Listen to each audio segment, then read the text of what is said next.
Hi! This will be the second take.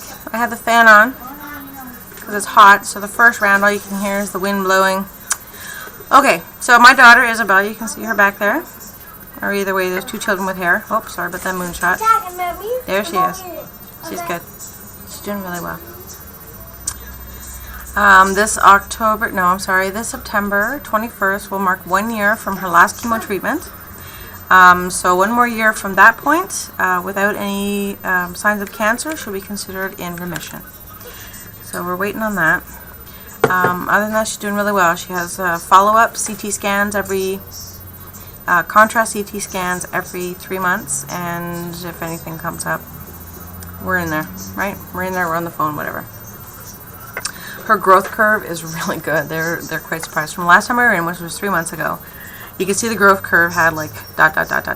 So the growth curve is the way that doctors measure a child's progress, right? Against like the standard, not the standard, I guess the average child's growth is sort of outlined, and then there's like above and below this line. And she was below the line from like the chemo and all that. So there's little tiny dots close to each other. There's not a whole lot of anything going on. It's well below the line. So 3 months, that was the last one. It was below the line, and we go in yesterday, and she is way above the line. Just jumped. Beautiful. So they're really happy, and I'm really happy. And her leg pain turned out to be that she has a fallen arch, and what it's doing is it's bending her knees inward and causing, obviously, discomfort in her joints. So by the end of the day, her joints are exhausted and sore. So it's not damage to the plate growth, the growth plates in her legs, which is fabulous. So she's doing really well. For those of you who don't know, she was stage 4. There's 5 stages to cancer. She was a stage 4, and she had a huge tumor on her kidney, which was removed along with the kidney. And she had about 20 tumors in her chest. She had chemo and radiation resolved most of them, and there was like 3, possibly 4 that were left behind, which were removed in October. Okay, so in the last video I asked for forgiveness of my appearance. It's a very hot day today, so the hair is just fuzzy survival mode. Although I'm not denying the fact that you can look good in the heat. I just didn't want it today. Anyway, ladies, I can see the way you're talking to each other. That's not okay. If you're losing it, you need to take a time out and walk away. Okay? Thank you. Okay, so as far as me, where I'm going, I'm very steady. 150, that's it. So I was looking into getting my panniculectomy done.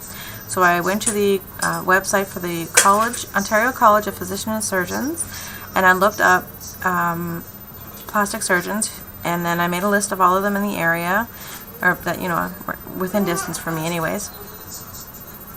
And then from that I called them all, and I asked them if they do OHIP funded panniculectomies, and those that didn't obviously were removed from my list. And then I went through the names that remained, which weren't many, and I did like reference checks. So there's like doctor reviews kind of thing. There's a whole bunch of them. So I did those, and I went back and checked their names in more detail against the information that the Ontario College of Physicians and Surgeons provides. So I came up with a name that I thought was great. I mean, he sounded great. He looked young enough, but not too young, and you know, whatever. So he's located at the Royal York Hotel. They call it the Fairmont Royal York. So I had my consultation with him, and I don't know, it's a lovely place. I like old buildings, so it's a lovely place. But when I met with him, he's not the right doctor for me, or anyone else who wants to have their surgery paid for by OHIP. He really discouraged the process. He said that less than 30% get approved. He said that if we do it through OHIP, that he has no control or less control over what he wants to do, and it has to be done in a hospital, and it can't be done in his clinic, and which I'm quite frankly not okay having it done in a clinic. I'd rather be in a hospital. But from the time that I mentioned that it was OHIP, which was right away, because I didn't want any of the BS, you know, if he was going to be one of these people who was all about the money, then I want to know straight up from the beginning. Anyway, I went in there with a head on my shoulders. I came out with something else. Oh, so he went on about how I would end up with dog ears. I never heard of that. If I did the panniculectomy and not the tummy tuck, that I would end up with dog ears. So when I came home, I looked that up right away. And I let him know that I wanted to discuss my excess skin on my arms. Like, you can really see it when I put it up, but like it's not horrible. I know there's more, but like even when I look at the muscle, like don't tell me I haven't been trying. There's still quite a bit there. So out of curiosity, you know, what could you do? What would the cost be? That sort of thing. He says honestly, it's not worth it, which I don't think honestly has anything to do with this guy. My thighs, he said, same thing. Your body's actually recovered pretty good from this. And he said, you know, your penis is not that big of a deal. I don't think it'll be approved because it's pretty much where other parents, it's no different than someone who's had a number of children, is what he said. So, seeing how I can't run, I would argue that point. I mean, maybe moms who have the same problem should have a panniculectomy covered. You know, just because it's the same as other moms, it doesn't make it okay. If it interferes with my ability to enjoy my life, then that's a problem. And I don't mean psychologically or any of that stuff. I've always loved myself. I've always thought that I was a beautiful woman, big, small, whatever. It wasn't about that. It was about health and enjoying the quality of my life. I can't run. I cannot run. It hurts. And when I lift the extra skin, it's like I'm taking a fresh breath like I've never taken before. The weight that's lifted is just, it feels awesome. I want to feel that all the time, not this pulling down feeling. And as far as I know, the research I've done, I'm between like a grade 2 and a grade 3 panis. So I don't know what this guy's talking about. He's just trying to make the money, I guess. But he was a jerk. And, you know, when I left, I was thinking about it. Well, okay, let me back up a little bit. I got so hyped up about this. You know, I'm going to get it done. I'm going to get it done. That when I got to the counter, they were like, okay, so it's a $50 processing fee to do the application to send to the government, blah, blah, blah.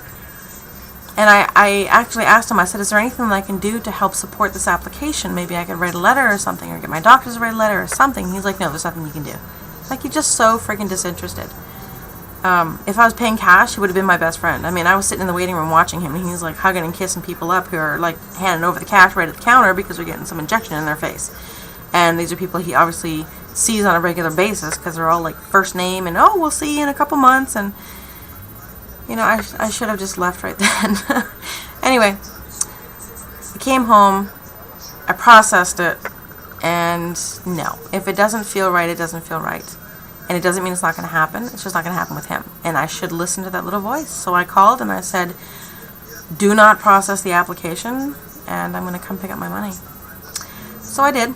And then I started my search again. I went back to my list, and I found another name that was sort of second pick, and I called them, and we'll see. I booked an appointment for August for consultation, and it's closer to home. It's not in such a poshy place. I mean, maybe as far as surgeons go, you want to aim for the upper middle. I don't know, but after everything I've been through, I'm certainly not going to take this lightly. I mean, as much as I researched Dr. Dr. Sohi, and as much research as I put into these doctors, you never know. You never know. So, I'll keep you up to date with that. This week, we're getting ready to go camping. I realize every time you guys see these videos, my living room is a complete disaster, but, you know, I feel bad about it because of social pressure, but really it means my kids are having fun and they're being kids, you know, and that means messes. Oh well, not the end of the world, right? Okay, so hopefully this video worked out, and we'll talk soon, okay? Bye.